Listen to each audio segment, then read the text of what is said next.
É maravilhoso, não é? Estar na casa onde todos proferem o nome do Senhor. Essa é a casa chamada casa de oração para todos os povos.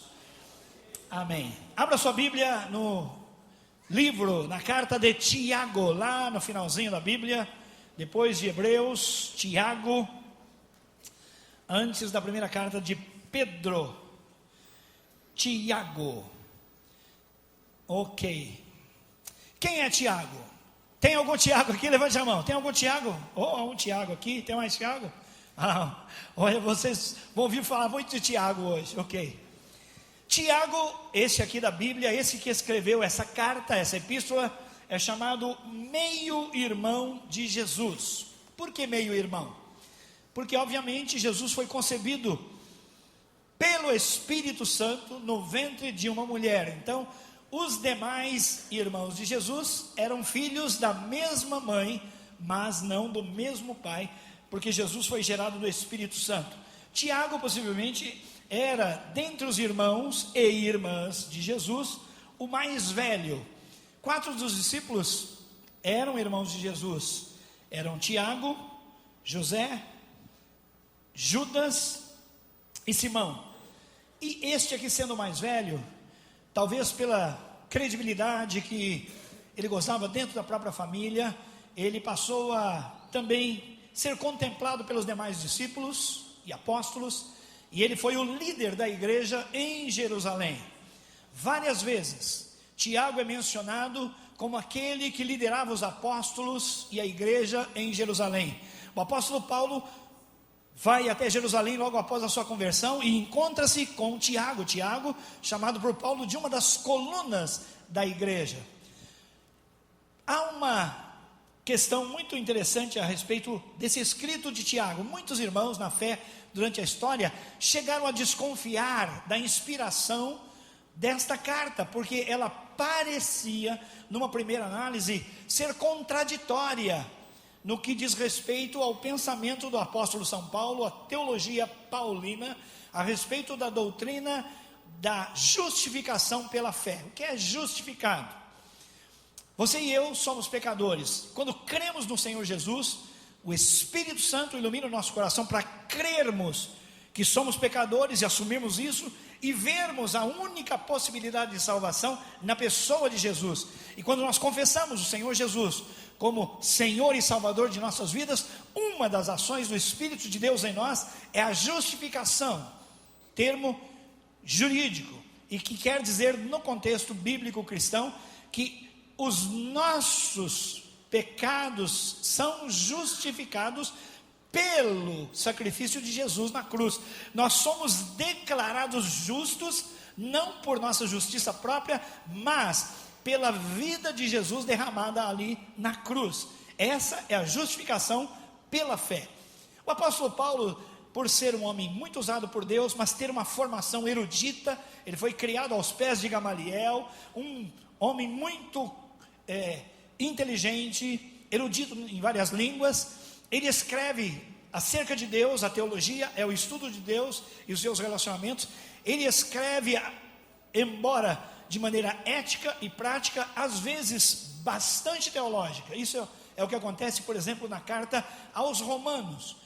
A carta de Paulo aos Romanos, não foi Paulo que fundou a igreja de Roma, ele até desejava muito conhecê-los. É uma carta muito profunda na sua exposição teológica. Quando você vai ler Romanos, você fica encantado, porque cada frase você tem que parar, reler, tentar entender, assimilar, para então continuar. Tão profunda que é. Sendo essa carta tão profunda, a igreja, de uma maneira geral, entendeu de modo muito claro, que não há outro meio de alguém ser salvo a não ser pela fé e fé em Jesus. A reforma luterana, ela tocou muito forte esse ponto, tirando qualquer possibilidade de uma análise atravessada das Escrituras, mostrando que havia outro meio de ser salvo. Não, sola fide, a fé em Jesus, fé salvadora. Então, alguns, lendo Tiago, chegaram a pensar assim: Tiago, parece que ele destoa um pouco do pensamento de Paulo. no texto que nós vamos ler agora. Mas, na verdade, não é. Ele torna tanto Paulo muito mais vivo, quanto Paulo torna mais vivo Tiago, quando nós os lemos em conjunto e entendemos que fé e obras caminham juntas. Então, capítulo 2, versículo 14 em diante, nós vamos ler aqui na tela. O texto começa com uma pergunta: de que adianta? Diga para mim, de que adianta?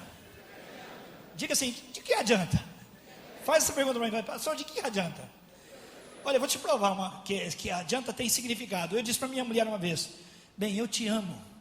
E ela falou assim: de que adianta? Pendura a cortina para mim. Entendeu? Quer dizer, de que adianta? Ela diz que desde muito menina ela orava: Senhor, eu quero um marido que diga muitas vezes que me ama. E nisso ela foi ouvida, porque eu digo muitas vezes: eu te amo. Mas algumas vezes ela diz: do que adianta? Arruma a geladeira, não é? Porque a geladeira ficou meia pensa uma época lá em casa. O seguinte: de que adianta falar que você me ama? Arruma a geladeira. A prova do meu amor, então, tem que ser real, não só de palavra. E o texto começa assim: do que adianta, meus irmãos, alguém dizer que tem fé se não tem obras? Acaso a fé pode salvá-lo? E aí vem a dúvida: uai, quer dizer que Paulo falou que só a fé salva? Como que ele está dizendo pode a fé salvá-lo? Levanta a dúvida, mas ele continua no argumento. Se um irmão ou irmã estiver necessitando de roupas e do alimento de cada dia, necessidades básicas, e um de vocês lhe disser: vá em paz, aqueça-se e alimente-se até ficar bem mesmo, até satisfazer-se, sem porém lhe dar nada, de que adianta? É a segunda pergunta, segunda vez que ele diz: o que adianta? Pergunta para mim, o que adianta? É isso aí, a fé sem obras, o que adianta? E ele continua: assim também a fé por si só, diga por si só. A gente começou a entender: se não for acompanhada de obras, está morta. Isso é palavra de Deus. Você diz amém à palavra de Deus? Amém. Ok, mas alguém vai dizer: você tem fé e eu tenho obras. Esse discurso a gente já ouviu, né? Vocês falam que tem fé, mas cadê as obras? Eu digo o seguinte: mostre-me a sua fé sem obras, e eu lhe mostrarei a minha fé pelas obras, através das obras. Olha só, você crê que existe um só Deus? Você acredita que há um só Deus, sim ou não? Levante a mão quem crê num único Deus, amém. Isso não é muito não, até mesmo os demônios creem. Olha que paulada. E eles tremem. Quer dizer, acreditar que há um só Deus, até os demônios. E ele continua: insensato, tolo, quer certificar-se de que a fé sem obras é inútil? Você quer mesmo saber? Então vou explicar. Não foi Abraão, nosso antepassado, justificado por obras quando ofereceu seu filho Isaque sobre o altar? Foi. Você pode ver que tanto a fé como as obras estavam atuando juntas, diz juntas, atuando juntas. E a fé foi aperfeiçoada pelas obras. Cumpriu-se assim o que? A Escritura, que ela diz: Abraão creu em Deus e isso lhe foi creditado como justiça, e ele foi chamado amigo de Deus. Vejam que uma pessoa é justificada por obras e não apenas pela fé. Caso semelhante é o de Raabe, a prostituta. Não foi ela justificada pelas obras quando acolheu os espias e os fez sair por outro caminho? Foi. Assim como o corpo sem espírito está morto, também a fé sem obras está morta. Vamos ler juntos o 26 aí. Assim como o corpo sem espírito está morto, também a fé sem obras está morta. Vamos orar. Nós precisamos, nós carecemos, Santo Espírito de Deus, de que o Senhor mesmo abra o nosso coração e nossa mente, para entendermos a Tua palavra. Queremos ser confrontados pela Tua palavra, e não, Senhor, por um discurso, por um sermão, mas que o Teu Espírito traga para o nosso espírito esta clareza acerca de uma fé viva e não de uma fé morta, uma fé consolidada, Senhor, na prática, uma fé útil, uma fé versátil, uma fé que edifica, que constrói, que ajuda, que estende a mão, uma fé que faz e não só declara. Pai, no nome de Jesus, vem com Teu Espírito sobre cada um de nós e ministra segundo a tua boa, agradável e perfeita vontade, para a edificação da igreja, para a salvação dos que não creem, para a glória do teu nome. Nós oramos declarando, Pai, nossa extrema necessidade de ti, no nome de Jesus, amém e amém. Deu para você perceber pela abordagem do apóstolo Tiago, que ele não invalida o princípio que é levantado aos romanos, de que nós somos justificados pela fé. Uma coisa é crer, outra coisa é crer e continuar crendo. Há diferenças. Crer não é só acreditar. Por exemplo, em João capítulo 3, a partir do versículo 23, muitos em Israel, na multidão e especialmente entre os que conheciam a Escritura, vendo os milagres que Jesus fazia, creram nele. E diz o texto: mas o Senhor Jesus não creu neles. Eles creram em Deus, creram em Jesus, mas Jesus não creu neles. E o contexto vai nos ajudar que crer não é apenas acreditar. Há muitas implicações em crer. Crer implica em você se abrir completamente para tudo que é de Deus e receber o que é de Deus e aplicar na sua vida. Por isso, a fé, apenas o crer no impossível, crer naquilo que não se explica, não é suficientemente vivo, segundo o texto que nós lemos. Se você abrir a sua Bíblia em Romanos capítulo 11, você vai aprender especificamente sobre a fé. Por exemplo, a fé é a prova daquilo que a gente não vê, é a consolidação daquilo que a gente aguarda. A fé implica em você não ver as coisas de modo concreto, como esse púlpito, essa tábua, mas as ver no mundo e nas realidades espirituais. O apóstolo está chamando a atenção, mais no final do seu argumento, sobre Abraão e sobre Raabe, e nós vamos chegar lá. Mas eu queria dizer, meus irmãos, que o propósito de Deus é um só, para tratar com você e comigo hoje. A fé sem obras é morta. Diga, a fé sem obras é morta. Se você sai de casa, desliga a sua geladeira e deixa lá dentro alimentos, depois de alguns dias, quando você for abrir aquela geladeira, você vai se surpreender com o mau cheiro, com o fedor, porque a vida se foi. Assim é, na concepção de Deus, a fé de muitas pessoas, que são declaradas verbalmente. Às vezes há uma verborragia, se fala, mas na prática essa fé não existe. É como o cheiro de uma geladeira com alimentos apodrecidos. Por quê que eu queria agora abordar 3 razões pelas quais a fé sem obras é morta? Porque isso tem implicação comigo e com você no nosso dia a dia. Vir aqui, assentar-se domingo após domingo, se é que vimos todos os domingos, e ouvirmos alguma coisa e dizermos eu sou, não quer dizer que de fato sejamos. Jesus até nos alerta dizendo: nem todo aquele que diz Senhor, Senhor, me tem como Senhor das suas vidas. De jeito nenhum. Por quê? O discurso pode refletir apenas uma ideia, mas a fé, quando ela é provada, quando ela mostra seus frutos, então ela exala a flagrância de Cristo, o cheiro, o aroma suave da pessoa do Senhor Jesus. 3 razões eu quero tomar agora para que você veja como Tiago trata o texto. 3 razões pelas quais a fé sem obras é morta. Primeira, porque ela não abençoa ninguém. Versículos 14 a 17. A fé sem obras não abençoa ninguém. Ele diz: olha, do que adianta falar que você crê? Chega um irmão, chega uma pessoa, e ele diz que era um irmão, e não tem agasalho, não tem comida, está passando fome e está sem roupa. Não adianta você dizer coisas bonitas para ele e despedi-lo sem atender às suas necessidades. Isso é uma clara demonstração de que a sua fé é morta, ela fede, porque eu tenho de atender alguma pessoa. Já pensou? Há uma certa hostilidade quando ele diz: olha, já tomei consciência de que você está sem roupa, que você está com fome, mas olha, Uma palavra de Deus para você: o Senhor é o meu pastor e nada me faltará. Nada vai faltar para você. Fica tranquilo, Deus proverá para você. Em algum lugar. Não vai ser aqui, mas Deus proverá. Declare comigo: o Senhor é o meu pastor e nada me faltará. E o Senhor é o meu pastor e nada me faltará. Amém. Deus te abençoe. Agora vai nesta tua fé. E toma cuidado com o frio, viu? E olha, come bastante, come o suficiente.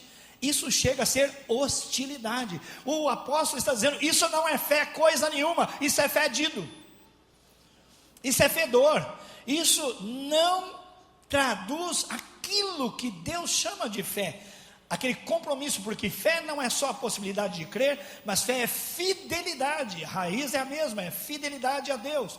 Então, se eu sempre discurso, mas não atendo, não há fé viva em mim.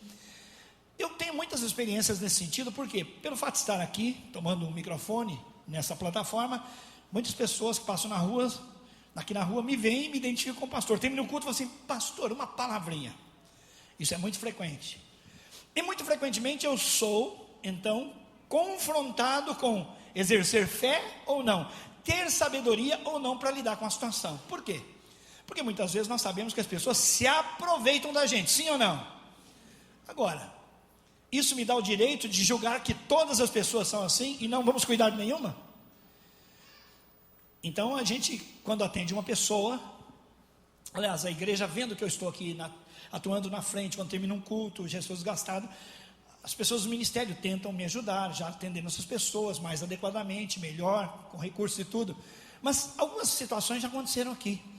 De eu dizer, então, olha, eu queria saber um pouquinho mais da sua história. E a pessoa diz: mas por quê? Está desconfiado? Eu falei: não, eu estava, agora comecei. Agora comecei a desconfiar. Então, vamos conversando e vamos apurando. Porque um dos princípios também da igreja primitiva, que não estão na Bíblia, porque nem havia sido escrito no Novo Testamento, está no didaquê, nos ensinos da prática apostólica. Alguém foi anotando, como vocês aí anotam as coisas. Os apóstolos foram ficando velhos e sumindo, morrendo, sendo martirizados. As pessoas começaram a tomar nota. Olha, não vai ter mais apóstolos aqui uns dias, nós vamos anotar como é que funcionam as coisas. E um desses detalhes era: para você dar uma oferta para um pastor itinerante que vem e passa, é o seguinte: você tem que tomar cuidado, porque se ele ficar mais de 2 dias nesse lugar, esse não é itinerante coisa nenhuma, porque o costume não fica um dia, no outro dia estou vazando para pregar a palavra. Se eu ficar e me acomodar e começar a aproveitar da boa hospedagem dos irmãos, devem desconfiar de mim. Outra coisa é que, ao ajudar alguém, você não deve só ajudar sem examinar. Escrito no didaquê, que você devia pegar o dinheiro e colocá-lo na sua mão e esperar o dinheiro suar primeiro, antes de entregar. O que significa? Não é fazer o outro sofrer, mas ter tempo suficiente para ouvir bem, para sentir bem, para entender bem se eu vou abrir a mão ou não. Por quê? Porque nós temos que atender, mas nós não podemos também ser ingênuos. E por isso é que a gente precisa mais de sabedoria, discernimento do Espírito e um ouvido que tenha sensibilidade para ouvir a voz de Deus. Já ouvi muitos casos aqui absolutamente verdadeiros. Eu atendendo, um dia chegou um rapaz aqui, ele e uma moça, falaram: olha, se a gente contar a nossa história para o senhor não vai acreditar. Nós éramos missionários, mas estamos assim em petição de miséria. Nós não nos amamos mais, o casal. Aliás, nós nunca nos amamos, mas nós somos casados. E aí ele contou a triste história de que houve profetada. Eles estavam numa igreja, numa outra região aqui do Brasil, e alguém falou: olha, Deus está me dizendo que a Maria vai casar com o Antônio. Não sentimos nada, não, Deus está falando. E aqueles corações tão dóceis receberam aquela palavra, mas nós não sentimos nada um pelo outro. Mas assim diz o Senhor: vocês serão marido e mulher, e vamos fazer o casamento. Meu Deus, mas como assim? É assim. E Deus está dizendo que vocês serão comigo missionários lá em tal país, que é um dos países limites nossos aqui. E aquele casalzinho era tão doce, tão disponível, que fez a bobagem de ouvir essa profetada. Se casaram sem ter nenhum sentimento um pelo outro, nem tempo de trabalhar em relacionamento. E teve mais: todos os presentes de casamento agora serão revertidos para a obra missionária. Eles não vão ficar com nada. E tem mais, Deus está dizendo que vocês irão para o campo missionário comigo. E foram. Foram para um outro país, limite aqui, é fácil um dos dois. E lá começaram a ficar como missionários, marido e mulher, não sentiam nada pelo outro, o relacionamento, vocês podem imaginar. E aquele pregador, aquele profetão, aquele ungidão, sumiu, porque ele tinha campanhas no mundo todo, o tempo todo. E ele deixou os camaradas lá para lavar roupa suja. Eles não tinham dinheiro, eles não tinham condições, não tinham treinamento, não tinham acompanhamento, se arrebentaram e vieram pedindo esmola de cidade em cidade até chegar aqui. E quando contaram essa história, eu disse: você tem um telefone para ligar? Por favor, ligue mesmo para Brasília. Minha cidade é Brasília, os líderes são isso. Eu liguei para lá, e do lado de lá alguém chorou e disse: é verdade. É verdade. Então, precisamos ter discernimento do Espírito, precisamos nos aconselhar, precisamos de ajuda, precisamos de mentoria, de discipulado. Mas outra coisa é a gente ignorar a palavra de Deus e dizer: a fé te basta. Como uma igreja da nossa denominação, em que chegou uma pessoa lá fora com necessidades, e um dos líderes falou assim: meu amigo, se você quer salvação, pode entrar. Se você quer outra coisa, vá procurar um lar espírita.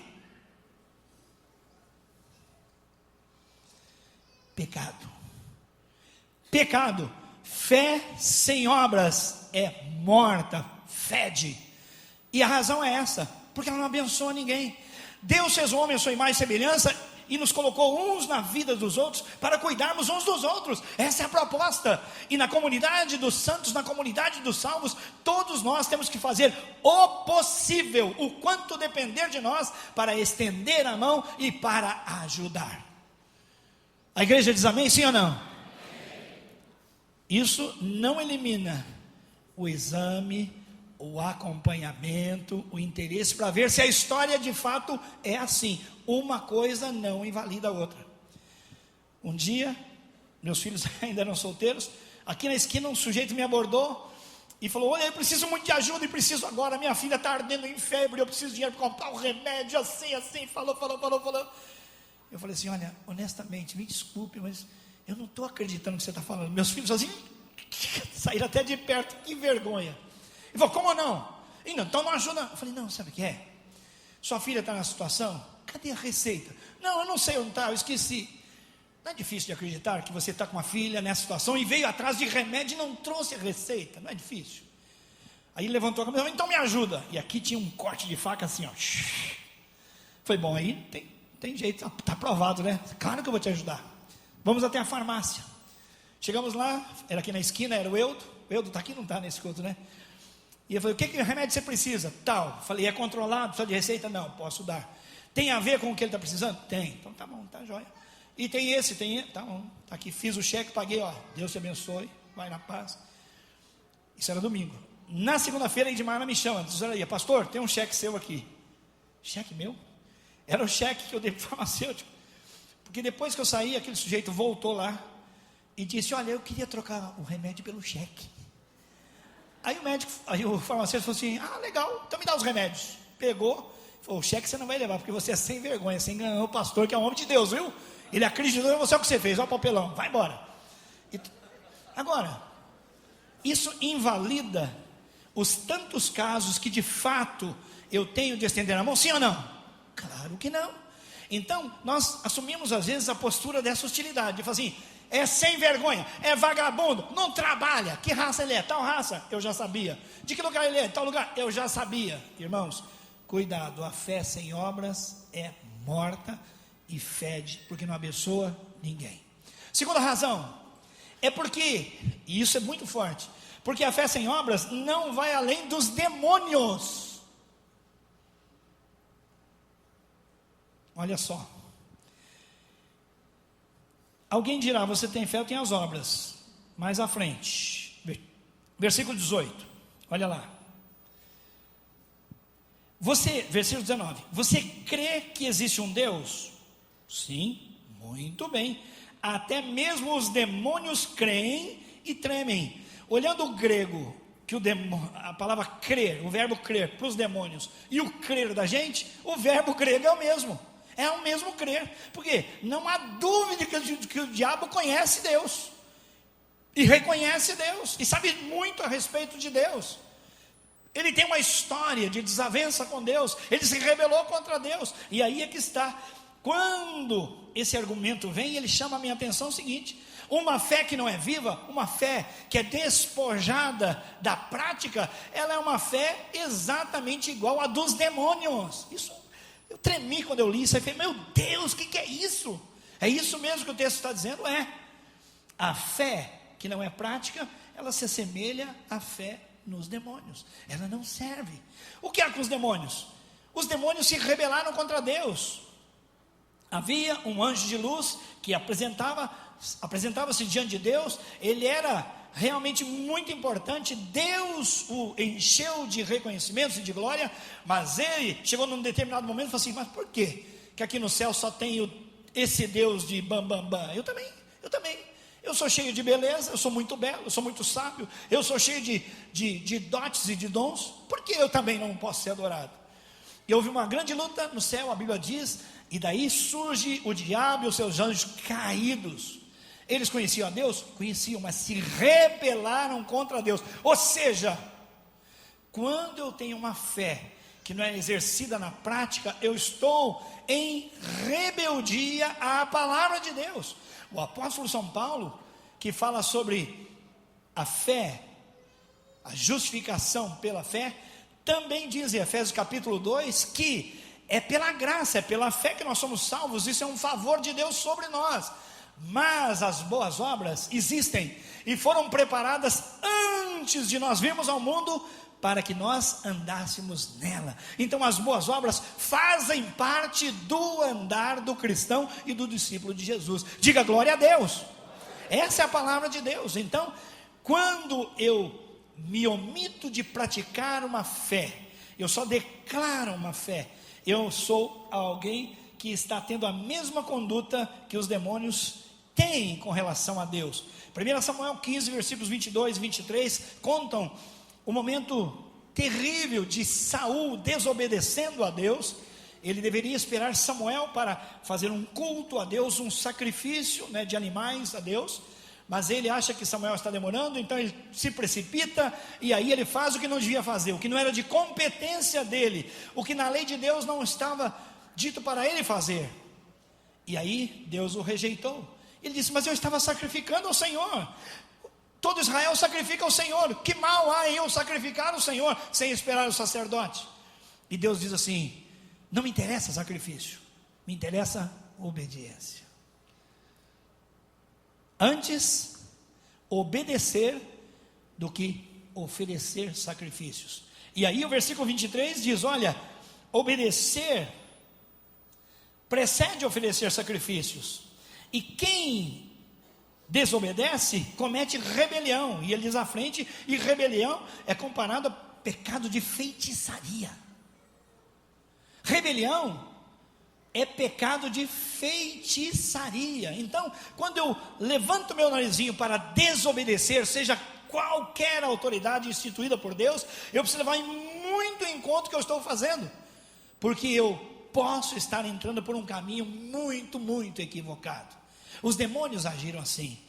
Ouviram a respeito de Deus, sabiam da grandeza de Deus, ouviram os louvores, visualizaram aquela atmosfera de glória em que Deus habitava e habita, mas eles não se submetem ao Senhor. Aquele que pratica uma fé apenas de palavra e não na prática, está se rebelando com relação à palavra de Deus, de tornar a sua fé prática. O amor é prático, a fé é prática. A fé sem obras é morta. Primeiro, porque não abençoa ninguém, não ajuda, não se solidariza. Segundo, porque não vai além da prática dos demônios. Terceiro lugar, é porque esta fé é morta, porque ela não está ainda amadurecida.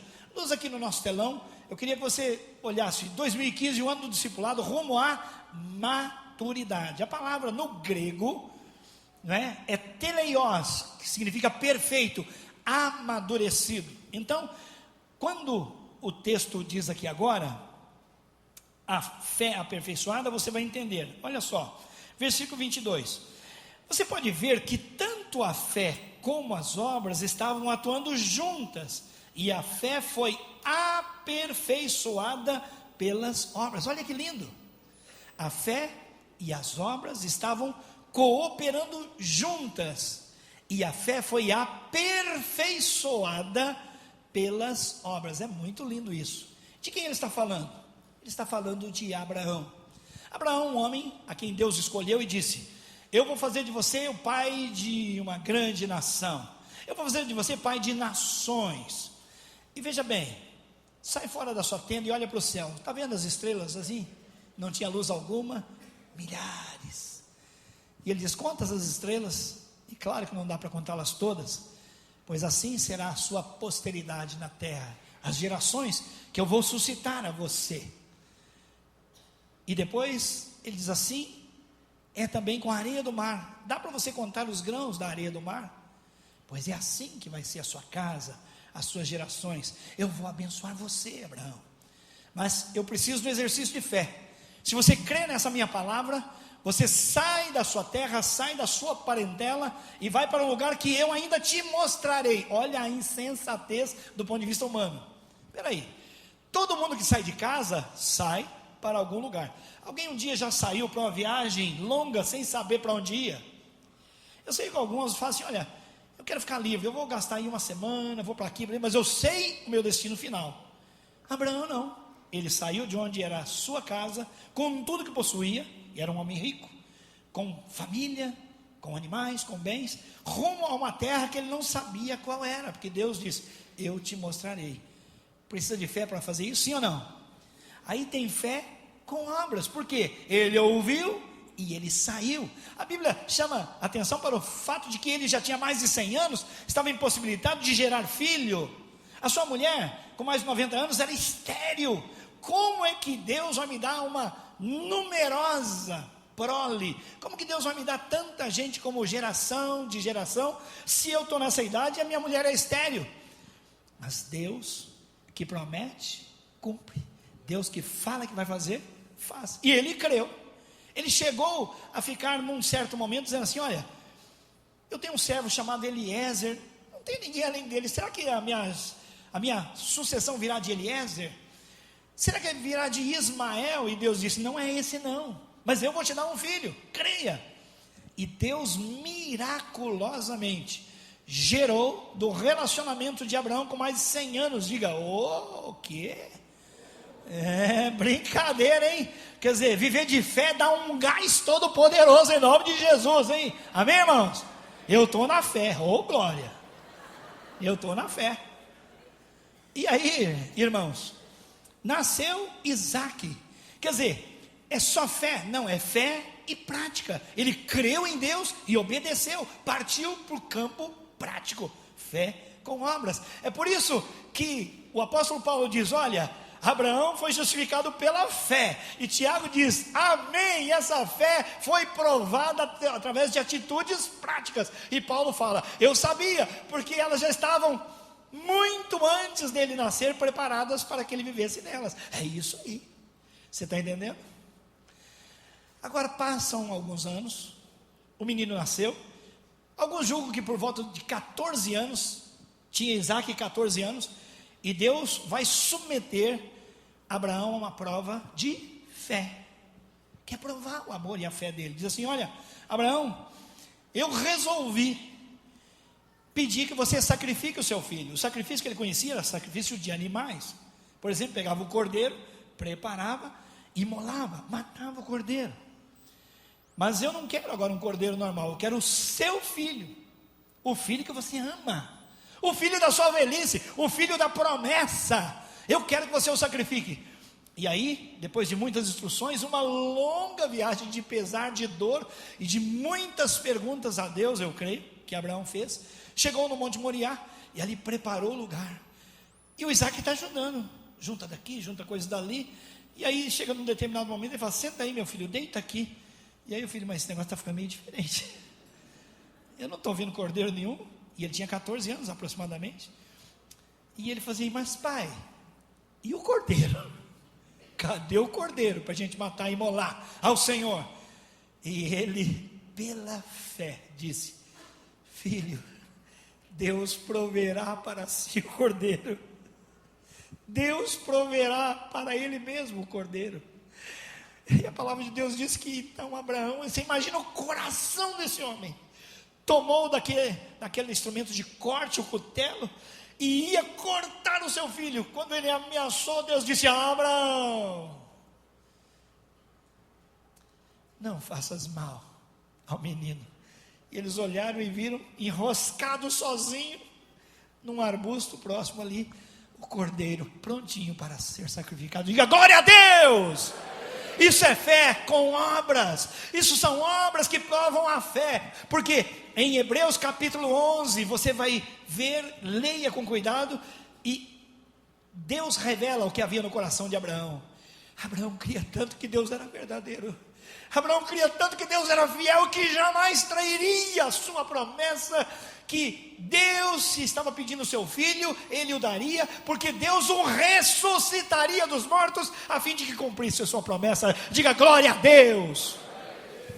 Irmãos, ele cria, antes de qualquer narrativa de ressurreição, que Deus ia ressuscitar o seu filho. Isso merece um glória a Deus mais forte. Glória a Deus.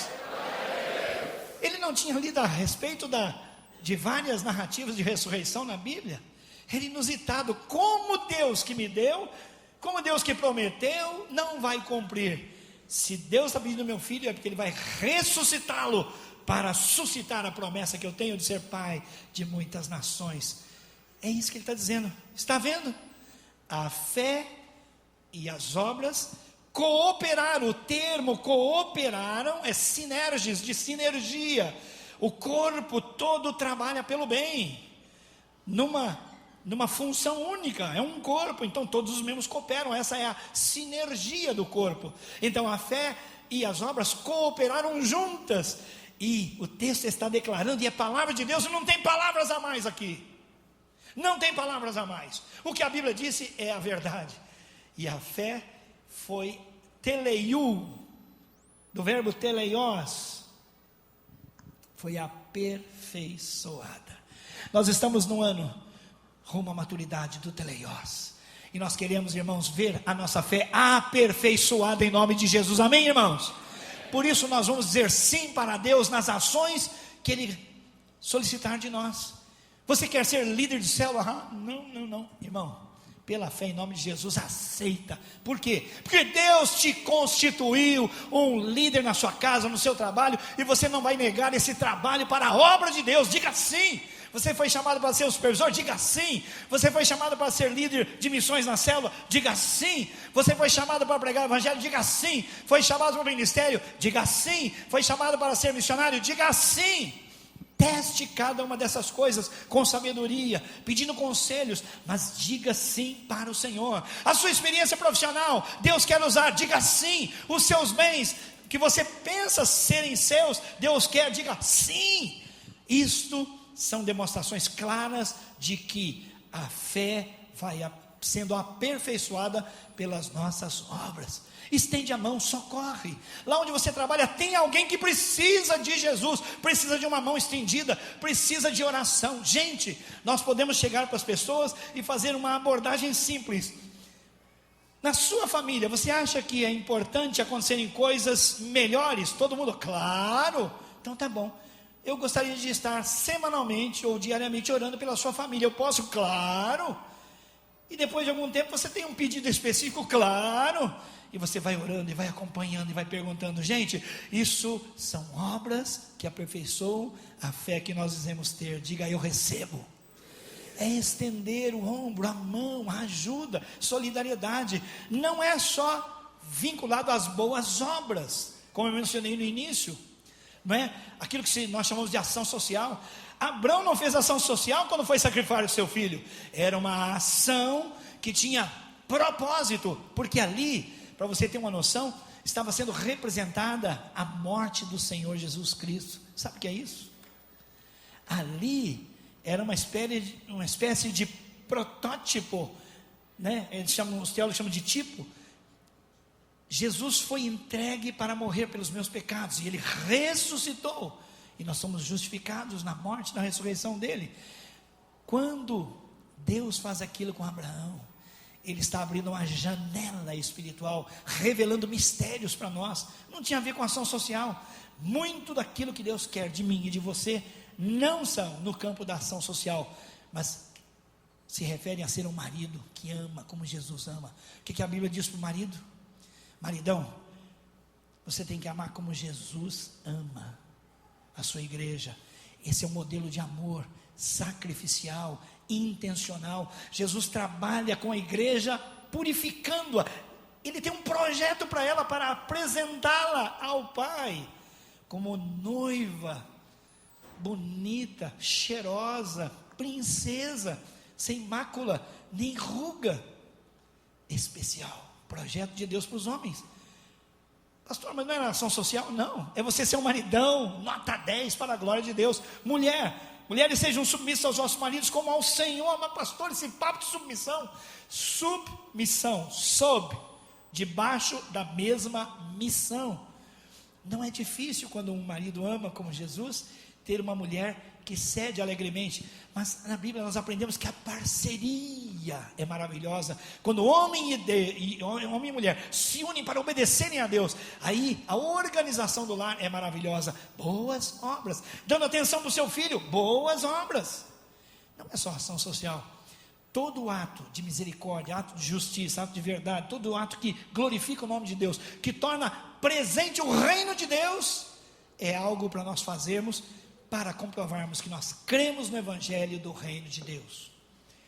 Caminhando para o final, antes de falar de Raabe, eu quero lembrar da parábola do bom samaritano. Havia um pastor que viu um homem moribundo, havia sido assaltado, estava para morrer. E o pastorzão, como eu, passou de longe, falou, não sei se é, não sei se não é, ainda tem aquele lance na época dele de tocar no morto, eu fico impuro cerimonialmente, então eu não vou arriscar não, foi embora. Aí passou o pessoal da banda, que toca, que canta, os levitas, né? Mesma coisa, sei não, hein? Difícil, ficar aqui é meio perigoso, vazaram. Todo mundo que está aqui na plataforma foi representado por nós aqui agora. Aí passa o bandido da história, o bom samaritano, chamado de bom samaritano. Samaritano era escória, era judeu de quinta classe, era alguém que não era recebido pelos judeus. Por quê? Porque eles, na sua história, tinham idolatria. Aquela nação, aquele povoado ali de Samaria, por ter sido tomada e sitiada, começou a praticar a adoração a 5 deuses, entre eles Javé, Jeová, o nosso Deus. Eles não se tornaram pessoas ateias, mas passaram a adorar vários ídolos. E aí passa o samaritano. O judeu normal, dizem algumas pessoas que oravam assim, o judeu: olha, Deus, muito obrigado porque o Senhor não fez mulher, o Senhor não me fez cachorro e não me fez samaritano. Obrigado, Senhor, não sou mulher, nem cachorro, nem samaritano. E os samaritanos são lenha para queimar no fogo do inferno. Assim eram vistos os samaritanos. Pois o que acontece? Quem passa, quem tem solidariedade, quem vai ajudar? O samaritano. E o samaritano então unta as feridas com óleo, pega aquele homem, coloca no seu cavalo e leva até uma hospedaria. E lá cuida daquele homem. E depois de cuidar dele, diz para o dono da estalagem: olha, eu tenho que ir embora, mas a conta está paga. E fala o seguinte: continua cuidando dele, vai anotando tudo, porque eu volto e pago tudo. Esse é chamado o bom samaritano. Quer dizer, quem a gente diz que não é nada, é que às vezes está fazendo o que Deus quer. Eles que deveriam estender a mão, socorrer, porque a fé sem obras não abençoa ninguém, porque a fé sem obras não vai além da fé dos demônios, eles precisavam ter a sua fé aperfeiçoada nas obras, mas não fizeram. O teólogo John Stott diz sobre esse episódio uma coisa: sabe o que ele não fez, o bom samaritano? Ele tocou o homem, ele cuidou pessoalmente, ele tocou o homem, ele levou o homem, e ele alimentou o homem, ele cuidou do homem, pagou as contas. Sabe o que ele não fez? Ele não evangelizou. A única coisa que ele não fez foi falar do reino de Deus. Por quê? Porque o reino de Deus estava na prática, daquele que estava fazendo o que Deus aprova, um ato de justiça, um ato de misericórdia, um ato de bondade. Irmãos, é isso, nós precisamos aprender a pregar o Evangelho com as ações e não só com as palavras, e Deus será glorificado. O reino de Deus vai chegar lá em casa, o reino de Deus vai chegar na vizinhança, vai chegar na escola, com os meus amigos de trabalho, quando eu, porque tenho fé, ajo de maneira que o nome de Deus é glorificado, e eu não deixo lá o fedor da fé morta, mas o aroma, o perfume da pessoa de Jesus Cristo. É isso que Deus quer, é isso que é a fé viva. Como eu disse para terminar, ele cita Raabe. Raabe era uma meretriz. Raabe era meretriz, e o povo de Israel ia tomar Jericó, e Deus, aliás, e Moisés então enviou, Josué mandou 2 espias, e eles precisavam pisar lá, eles precisavam tomar posse pela fé daquele lugar, e lá as pessoas já estavam temendo o povo de Israel, e Raabe, a meretriz, a prostituta, recebeu-os, e não houve nada que depusesse contra a moral deles, a vida deles. Eles não se envolveram sexualmente com ela, mas ela disse: olha, nós estamos tremendo de medo, todo o nosso povo está tremendo de medo, porque nós conhecemos a história do Deus de vocês, o Deus verdadeiro. Nós sabemos que o Deus de vocês é verdadeiro, porque Ele abriu o mar para vocês passarem, Ele alimentou vocês, Ele deu vitória sobre os reis das nações próximas, todo mundo sabe disso, e vocês chegaram aqui agora, nós estamos tremendo de medo, mas eu quero pedir, tenha misericórdia de mim, eu creio nesse Deus, eu creio que esse Deus é verdadeiro. E aí ela recebeu a promessa: nem você, nem a sua casa, pedido dela, vão ser molestados. Combinaram um sinal, e quando o muro de Jericó caiu, a única família preservada foi Raabe, a prostituta. E depois você abre Mateus capítulo 1, versículo 5. Quem aparece na história de vida de Jesus, na genealogia, na família, na ascendência de Davi, de Jesus, tem Davi, e lá está Raabe. Raabe casou-se com Salmão, e ele foi o pai de Boaz, que foi o bisavô de Davi. Jesus é chamado alguém que é da família de Davi, o reinado que Deus deu a Davi. Jesus vem da família de Davi. Essa prostituta, ela se converteu ao Senhor, ela passou a fazer parte do povo de Deus, e ela disse: eu creio e vou pagar o preço, eu vou esconder vocês, porque eles seriam presos e mortos. Mas ela disse: não, eu vou esconder vocês. E quando os homens vieram em busca deles, ela os escondeu e os despediu por outro caminho. E aí o texto está dizendo: o que aconteceu? Conjuntamente, a fé que ela tinha naquele Deus, com as suas obras, cooperaram para que ela fosse salva e justificada na sua fé. Diga glória a Deus. Irmãos, é maravilhoso, é maravilhoso. Feche seus olhos. A fé sem obras é morta, ela não abençoa ninguém, não vai além dos demônios, e ela não está aperfeiçoada sozinha. A fé precisa ser amadurecida. Nós estamos sendo convidados para isso. Em alguma área da nossa vida, nós precisamos fazer a nossa fé produzir frutos de arrependimento, frutos de justiça, que glorifiquem o nome do Senhor. Eu sei que há pessoas aqui que talvez tenham ouvido muito sobre fé, mas ainda não experimentaram a fé salvadora. O texto diz que eles foram declarados justos diante de Deus. E há pessoas aqui e agora que precisam desta oportunidade de se arrependerem dos seus pecados e dizerem: olha, eu sou uma pessoa que precisa de Jesus, eu preciso dessa fé salvadora, eu preciso de crer nesse Salvador. Eu creio sim. Eu não sou nem Abraão, nem sou a prostituta, mas eu sou uma pessoa que precisa de Jesus. E eu quero nessa noite fazer parte desse grupo de pessoas que se chama a Igreja do Senhor Jesus, povo de Deus, povo escolhido, povo preferido de Deus, exercendo a minha fé no Senhor Jesus. O que eu tenho para oferecer? Arrependimento. Eu reconheço que sou uma pessoa pecadora, até tentando ser religioso, continuo pecadora, tentando fazer boas obras, não serei justificado só pelas boas obras, mas eu preciso da fé salvadora que precede as boas obras. E eu quero nessa noite ter um encontro maravilhoso com esse Jesus. Eu quero receber essas promessas para mim também. Eu quero receber Jesus como meu Senhor e como meu Salvador. Eu quero confessar agora os meus pecados a Ele e quero dizer: Senhor Jesus, eu reconheço que o teu sacrifício na cruz foi a única maneira que o Senhor tinha para me apresentar a Deus. O Senhor Jesus disse: vinde a mim, todos vocês que estão cansados e sobrecarregados, e eu vos aliviarei. É uma promessa. Aquele que vier a mim, de maneira nenhuma eu lançarei fora. Ninguém é ruim demais, ninguém errou demais, ninguém tem um passado feio demais. Todos pecaram e estão separados da glória de Deus. O sacerdote errou, o levita errou. As pessoas erram, mesmo tentando fazer o que é certo. O que eu preciso é de Jesus. Se você tem no seu coração o desejo de ter um encontro maravilhoso, transformador com o Senhor Jesus, nesse momento levante a sua mão. Alguém? Amém, amém, amém, amém. Deus te abençoe. Amém. Pode abaixar a sua mão. Há mais alguém aqui nesta área? Eu quero Jesus, eu preciso de Jesus, eu quero ser perdoado dos meus pecados, eu quero ter o meu nome escrito no livro da vida. Quem mais? Há mais alguém que precisa de Jesus nesta área aqui? Há mais alguém? Amém. Deus te abençoe, Deus te abençoe. Pode abaixar a sua mão. Há mais alguém aqui que precisa de Jesus? Amém. Deus te abençoe.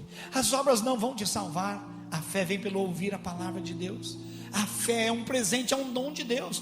A salvação não vem pelas obras, para que ninguém se glorie dizendo: eu sou aceito por Deus pelo bem que eu faço. Não, as boas obras são o resultado de uma fé verdadeira, levada à pessoa de Jesus, ao seu sacrifício na cruz, para que alguém diga: eu preciso de Jesus. Há mais alguém que nesse momento quer entregar sua vida a Jesus? Eu entendo que há uma luta no coração de algumas pessoas aqui. Uma voz diz assim: olha, levanta sua mão. Outra diz: não, mas por quê? Não precisa. A Bíblia diz que é muito lindo. Jesus fala: olha, aquele que me confessar diante dos homens, eu o confessarei diante do meu Pai que está nos céus. Há mais alguém que quer confessar o nome de Jesus? Levante a sua mão. Alguém diante desse testemunho quer levantar a sua mão? Amém, amém. Deus te abençoe. Pode abaixar as mãos. Há mais alguém? Eu sei que há uma luta espiritual também, e por isso eu vou repreender o diabo em nome de Jesus. Eu quebro, na autoridade que o Senhor conferiu à igreja, eu quebro toda a ação do diabo, impedindo qualquer pessoa de receber o presente da vida eterna. Você está livre para levantar a sua mão e dizendo: eu preciso de Jesus, é o que eu mais preciso, e eu dou hoje a minha vida a Jesus. Levante a sua mão agora. Você que estava preso, você que estava sentindo um peso, dificuldade de levantar a mão, você está livre agora, pode levantar a sua mão. Há mais alguém? Amém. Pode abaixar a sua mão. Há mais alguém? Há mais alguém? Há mais alguém? Deus abençoe você atrás. Deus abençoe você. Pode abaixar a sua mão. Deus abençoe, Deus abençoe. Há mais alguém? Deus abençoe. Essa é uma hora da graça de Deus. É uma hora de Deus te abençoe. É uma hora do perdão de Deus. É uma hora da graça, da misericórdia de Deus vir sobre nós. A Bíblia diz: quando nós entregamos o nosso coração a Jesus, a nossa vida a Jesus, quando nós confessamos Jesus como Senhor, Salvador, quando confessamos o nosso pecado, Jesus pega os nossos pecados e lança no mar do esquecimento e não se lembra mais deles. Estamos limpos se confessarmos os nossos pecados. Ele é fiel e justo para nos perdoar os pecados e nos purificar, limpar de toda iniquidade. Há mais alguém que precisa de Jesus? Eu não estou apelando para que você dê uma oportunidade a Jesus. Estou dizendo a você que Jesus está dando essa oportunidade a você de vir para ter um encontro transformador. Quem está em Cristo é uma nova pessoa. As coisas velhas passaram e tudo se fez novo. Última oportunidade, mas você que está lutando, levante a sua mão. Amém. Deus te abençoe. Última oportunidade, alguém mais? Levante corajosamente a sua mão. O Senhor não se envergonhou de você, morrendo numa cruz, seminu pelos seus pecados. Ele não se envergonhou de você, amém, Deus te abençoe. Ele não teve vergonha, ele teve prazer em dar a vida por você. Na verdade, ele sofreu, agonizou e disse: meu Pai, por que o Senhor me abandonou? Mas as últimas palavras de Jesus no seu idioma foram: tetelestai, está quitado, está pago. Sua dívida com os céus está paga no sacrifício de Jesus. Pode vir então para a vida eterna. Há mais alguém que quer o Senhor Jesus? Levante a sua mão. Amém, Deus te abençoe. Nós vamos ficar em pé, essas pessoas, quero convidá-las para vir aqui à frente. Pastor Ronaldo vai fazer uma oração com elas agora. Você que veio à frente, não se envergonhe. Igreja, aplauda essas pessoas. É muito importante essas pessoas darem esse passo de fé diante do Senhor. Glória a Deus. Todos vocês que levantaram suas mãos, venham aqui à frente. Nós vamos fazer uma oração de entrega e de renúncia, de entrega de vida a Jesus. Você que está entregando a sua vida para Jesus, vem aqui à frente. Pode vir, pode chegar mais. Venham todos que levantaram suas mãos, em nome de Jesus. Venham fazer esta oração, que com certeza vai mudar a sua vida. Transformação total de vida agora, em nome de Jesus. Todos que levantaram suas mãos, entregando suas vidas a Jesus, podem vir. Você que levantou sua mão, entregando sua vida para Jesus, venha à frente, em nome de Jesus. Você que vem aqui à frente, feche seus olhos agora, repita comigo essas palavras, e assim você vai estar entregando sua vida a Jesus. Diga assim: Senhor Deus, eu sei que o Senhor me ama, e que o Senhor entregou o seu Filho para morrer numa cruz e me salvar. Eu agora entrego o controle da minha vida para Jesus. Eu desejo que Ele seja o meu Senhor todos os dias da minha vida. Eu oro crendo que o Senhor é o meu Pai, o meu Deus. Em nome de Jesus, amém. Amém. Louvado seja o nome do Senhor Jesus. Jesus, o seu sacrifício não foi em vão. Glória a Deus. Você que veio aqui à frente pela primeira vez, por favor, assente-se nessas cadeiras que estão aí atrás de você, e nós vamos lhe entregar uma literatura sobre essa nova vida que começa agora, e vamos lhe oferecer uma ajuda. Por favor, se assentem aí onde está, e você vai preencher essa ficha. Quem foi abençoado aqui pela palavra de Deus, levante a mão e diga glória a Deus. Deus é bom o tempo todo Deus é bom. Amém, irmãos? Vamos orar. Que o amor maravilhoso de Deus, esse amor do Pai, que a graça redentora do nosso Senhor e Salvador Jesus Cristo, nosso amigo de todas as horas, que a comunhão do Espírito que nos faz um, suas consolações, seu poder e sua unção, leve você a praticar obras pela fé, para que a sua fé seja viva. Nós oramos em nome de Jesus. Amém. Amém. Glória a Deus. Que você tenha uma semana super de Deus. Seja muito abençoado em nome de Jesus.